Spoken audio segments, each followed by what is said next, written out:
राधे राधे मित्रों, देखिए आज का वीडियो है हमारा प्रमुख ऋषि मुनि नाम से एक किताब आती है गीता प्रेस गोरखपुर की ओर से। 1442 नंबर इस पुस्तक का यहाँ पे कोड अंकित है, आप देख सकते हो।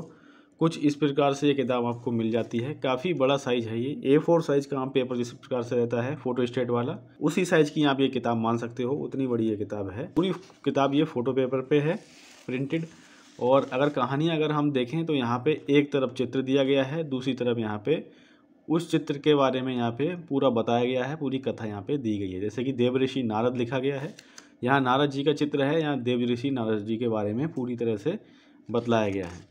फिर अगर हम अगले पेज पे चलें तो आप यहाँ देखेंगे महर्षि वाल्मीकि जी के बारे में यहाँ पे चित्र समेत जानकारी दी गई है। अब अगले पृष्ठ पे देखें तो आप देखेंगे महर्षि दधीचि ऋषि हैं और यहाँ पे देखिए उनका ये चित्र दिया गया है। पूरा फोटो पेपर पे ये मिलता है किताब। और अगले पृष्ठ पे चलें तो अगले पृष्ठ पे चलेंगे तो यहाँ पे आप देख सकते हो भगवान व्यास हैं, यानी महर्षि व्यास जी, और उनके बारे में यहाँ पे बताया गया है, चित्र भी दिया गया है।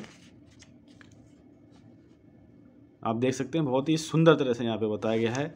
और चित्र को अगर आप देखोगे तो आप एक बार पास से ज़रा चित्र देखिए, बहुत ही सुंदर तरह से यहाँ पे दिया गया है और महर्षि व्यास जी के बारे में यहाँ पे पूरी जानकारी यहाँ पे बताई गई है। फिर अगले पृष्ठ पे चलें तो यहाँ पे आप देख सकते हो महात्मा सुखदेव हैं।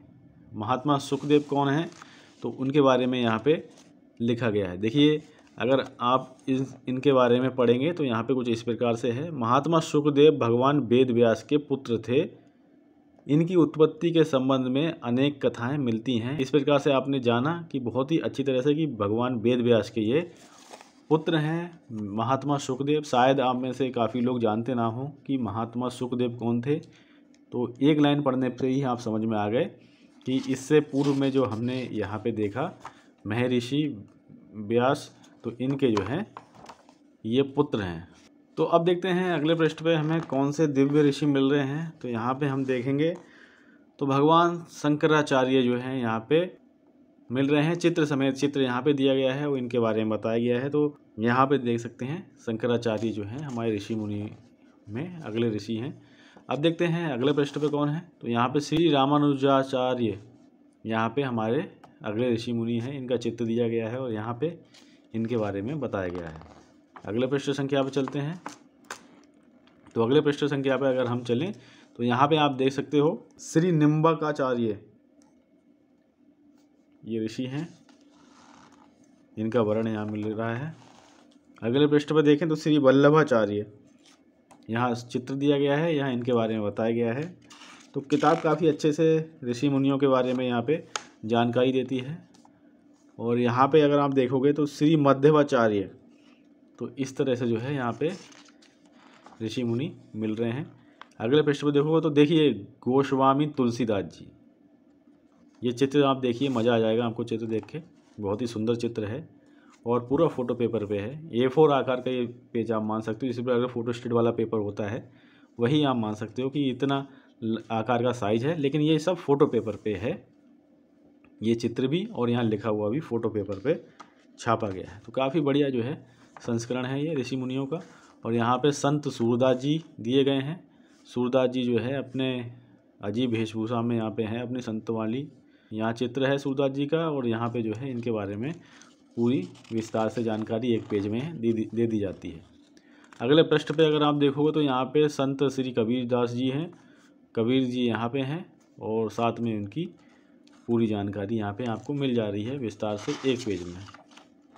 अगले अगर पृष्ठ पे आप देखोगे तो यहाँ पे गुरु नानक देव जी हैं। देखिए गुरु नानक देव जी हैं, एक बार अगर आप यहाँ पे देखोगे सही से तो आप देख सकते हैं बहुत ही सुंदर तरह से यहाँ पे गुरु नानक देव जी को एक चित्र में दिखलाया गया है, आप देख सकते हैं। और इनके बारे में देखिए काफ़ी सुंदर से यहाँ पे लिखा गया है।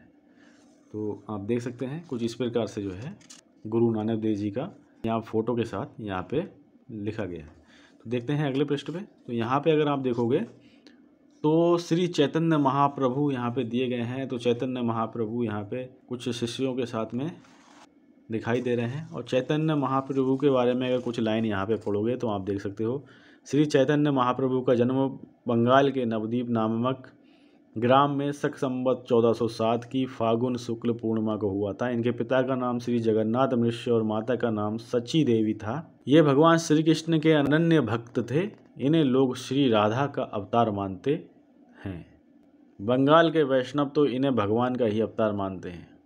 तो अगर आप में से काफ़ी लोग श्री चैतन्य महाप्रभु के बारे में नहीं जानते थे तो यहाँ पे कुछ लाइनों के माध्यम से आपने सूक्ष्म जानकारी तो प्राप्त की ही होगी। देखते हैं अगले पृष्ठ पे। तो अगले पृष्ठ पे आपको संत एकनाथ मिल रहे हैं। तो यहाँ पे आप देख सकते हैं। अगले पृष्ठ पे अगर हम चलें तो यहाँ पे भक्त नरसिंह मेहता दिए गए हैं। भक्त नरसिंह मेहता हैं, तो ये यहाँ पे दिए गए हैं। और यहाँ पे आके पृष्ठ संख्या है ये 35। आप देखो इस प्रकार से 35 पृष्ठ संख्या है। यहाँ पे आके पुस्तक संपन्न हो रही है। और यहाँ पे आप देख सकते हो प्रमुख देवता भगवान श्री हरि विष्णु का बहुत ही सुंदर सा प्यारा सा अति प्रिय लगने वाला एक चित्र दिया गया है। और मूल्य की बात करें तो इस पूरे पुस्तक की मूल्य मात्र 25 रुपया इसका मूल्य है। और काफ़ी बढ़िया संस्करण है। इतनी मोटाई है इसकी, लंबाई आपकी A4 साइज वाली पेपर की है। तो इस तरह से ये पुस्तक है 25 रुपये में, बहुत ही सुंदर जानकारी देती है हमारे प्रमुख ऋषि मुनियों के बारे में। 1442 नंबर कोड संख्या है इसकी। गीता प्रेस गोरखपुर की तरफ से ये पुस्तक आती है। तो मित्रों, अगर आप सनातन धर्म में रुचि रखते हैं, सनातन धर्म से जुड़े हुए साहित्यों को देखना चाह रहे हैं तो आप हमसे जुड़ सकते हैं। चैनल को सब्सक्राइब कर सकते हैं, वीडियो को लाइक करके हमारा सहयोग कर सकते हैं। मिलते हैं और किसी ज्ञानवर्धक वीडियो के साथ में। ख्याल रखें अपना। एक बार प्रेम से बोलो जय श्री राधे।